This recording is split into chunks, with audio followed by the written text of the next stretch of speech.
প্রিয় শৌখিন ছাদ বাগানি বন্ধুরা, ফুল ফল নিয়ে অনেক ভিডিও আমরা করে থাকি।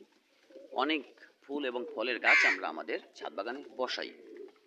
সেই সাথে যারা দু চারটি ঔষধি গাছ যেমন পাথরকুচি, তুলসী, আদা এ ধরনের গাছ বসাই, তাদের জন্য আজকে এই ভিডিওটি।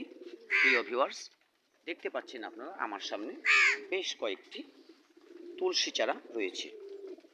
এগুলো আমি বীজ থেকে তুলেছিলাম। ভিউয়ার্স, এই বর্তমান সময়টা এসে পাতা অনেকটা নষ্ট হচ্ছে, কারণ প্রচুর বৃষ্টিপাত হয়ে গেছে। বৃষ্টির পরে এখন আবার দাবদাহতা, বিভিন্ন প্রাকৃতিক কারণে অনেক পাতা নষ্ট হচ্ছে। বিশেষ করে পুরাতন পাতাগুলো, যদি পুরাতন পাতা নষ্ট হয়ে যায় সেক্ষেত্রে কোনো অসুবিধা নেই, এটা চিন্তা ভাবনার কিছু নেই।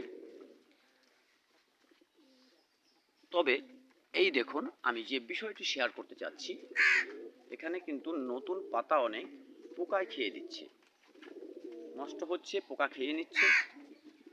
ভিউয়ার্স, এই ধরনের পরিস্থিতি চলে এলে আমাদের তুলসী গাছের পাতাগুলো নষ্ট হয়ে যাবে, আমরা সঠিক কাজে ব্যবহার করতে পারবো না।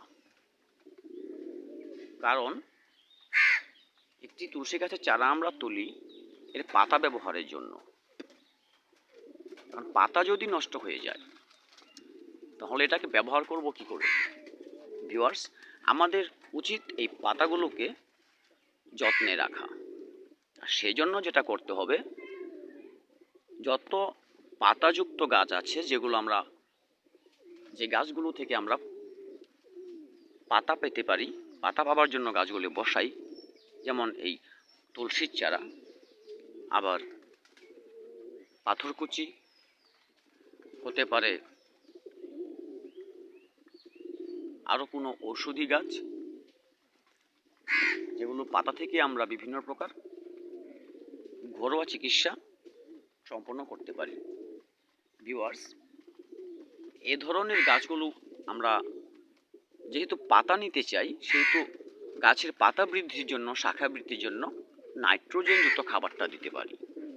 কারণ গাছের দেহ এবং পাতা বৃদ্ধির জন্য নাইট্রোজেন বিশেষ ভূমিকা পালন করে। ভিউয়ার্স, আপনারা এ ধরনের টবগুলোর মধ্যে এক মুঠো গোবর সারের সাথে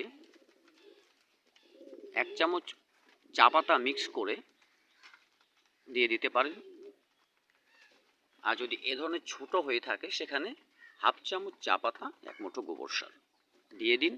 আর পাতাগুলোকে পোকার আক্রমণ থেকে রক্ষার জন্য একটি কীটনাশক ব্যবহার করুন, এবং অন্তত কমপক্ষে 15 দিনের জন্য এই গাছের পাতাটা ব্যবহার থেকে বিরত থাকুন।